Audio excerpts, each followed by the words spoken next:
The human cost of the U.S. raid to seize Venezuela's president is now coming into focus, and the reported numbers are staggering. At least 80 people were killed during the U.S. military operation to capture President Nicolás Maduro, according to a senior Venezuelan official cited by the New York Times. The dead include both soldiers and civilians. Venezuela's defense minister, Vladimir Padrino Lopez, confirmed that U.S. forces wiped out a large part of Maduro's security detail during the raid, though he did not give an exact figure. Venezuelan officials have also accused U.S. forces of striking civilian areas during the operation. However, Caracas has not yet released an official death toll. The fallout has spread beyond Venezuela's borders. Cuba says at least 32 of its citizens were killed in the attack, including military personnel stationed in Venezuela.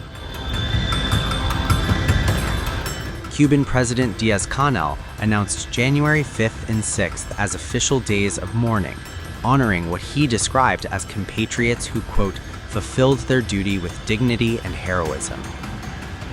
Diaz-Canel said the Cuban victims died after fierce resistance in direct combat or as a result of U.S. bombings.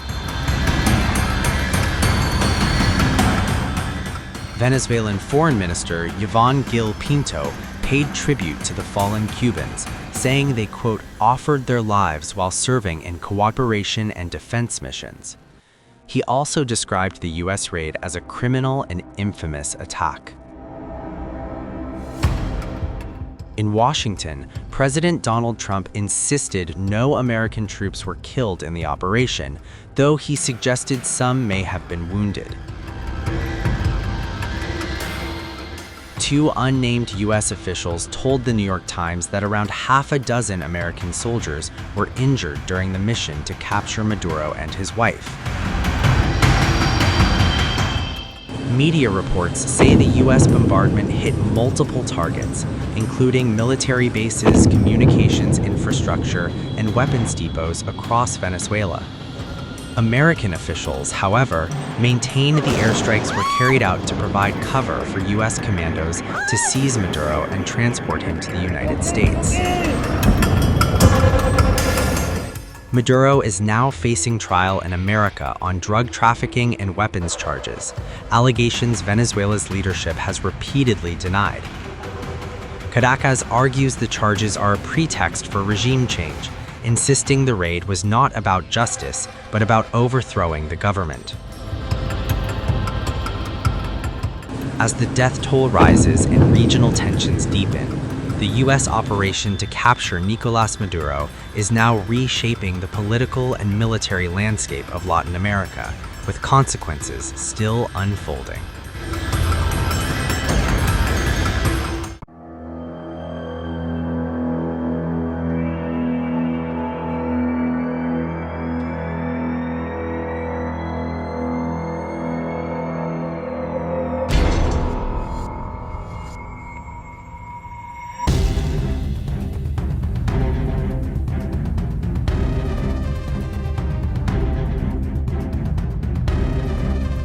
Venezuela has been thrust deeper into crisis in the aftermath of a dramatic U.S. military operation that led to the abduction of former President Nicolás Maduro.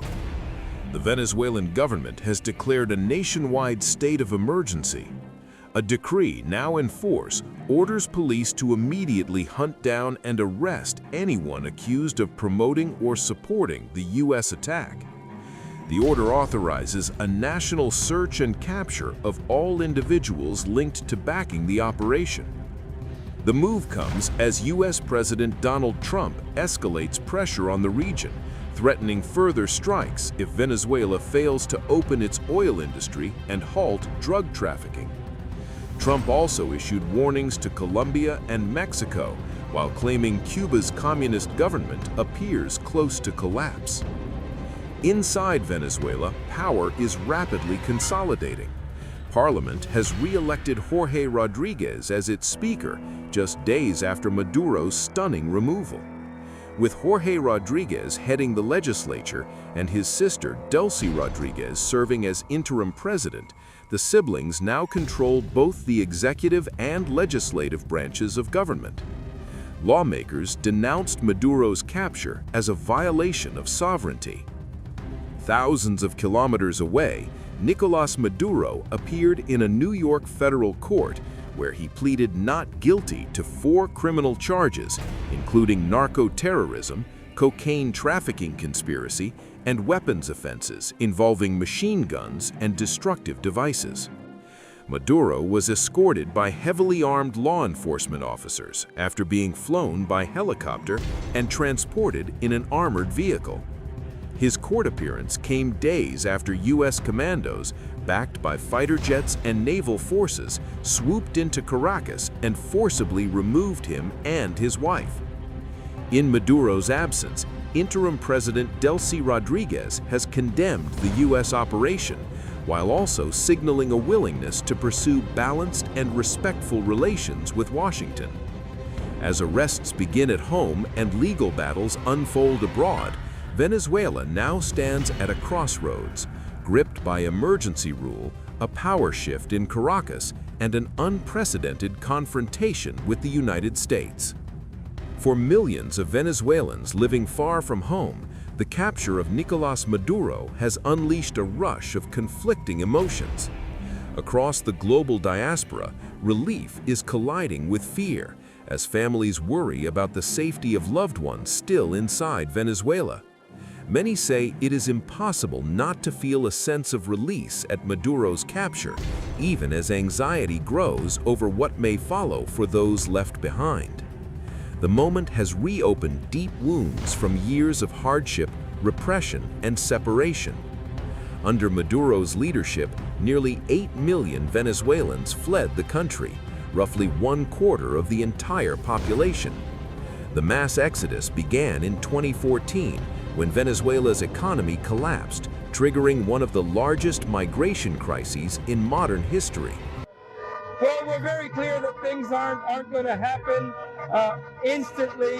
Everything will move slowly, little by little, but we have faith and conviction that God will truly give us the strength to keep moving forward and rebuild our own country as we Venezuelans have always done. How are things in your country? Yes, of course. Everything is going very well. People in Venezuela are quiet, they're calm, they're at home, but they're joyfully singing our anthem because we finally made it.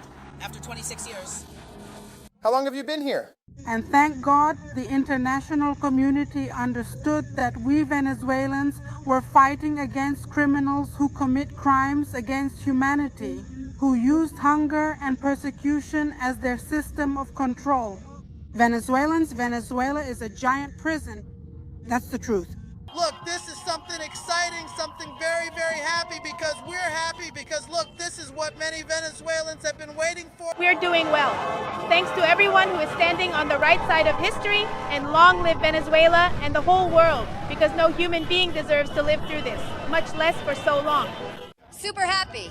Excited, joyful, happy, crying, can't stop crying, super happy. At last we are free. The best news of my life. It's been 26 years. Excellent. I haven't slept since 4 in the morning when I got the news that finally we're going to have a free country, that at last we'll be able to return home to our families. I've been here in Chile for 8 years. I still haven't been able to travel to my country, but I hope that... No less, after 65 years of my life, freedom. I come from a town that has had everything, wealth, it has it all. And they manipulate the people so that the people live badly. Thank God the man was taken away, and there are still people who need to be taken away. And for us, this is such an overwhelmingly powerful emotion that it completely clouds our minds. Maduro, today the bars are truly up. Today we definitively know it's a sport of art, a truly significant and important event. Colombia has taken in the largest share of Venezuelan migrants, hosting around 2.8 million people. Peru follows with an estimated 1.7 million Venezuelans seeking refuge and opportunity. From Bogota to Lima and beyond, Venezuelans are watching events unfold with hope, apprehension, and longing, caught between relief at a fallen strongman and fear for the families they left behind.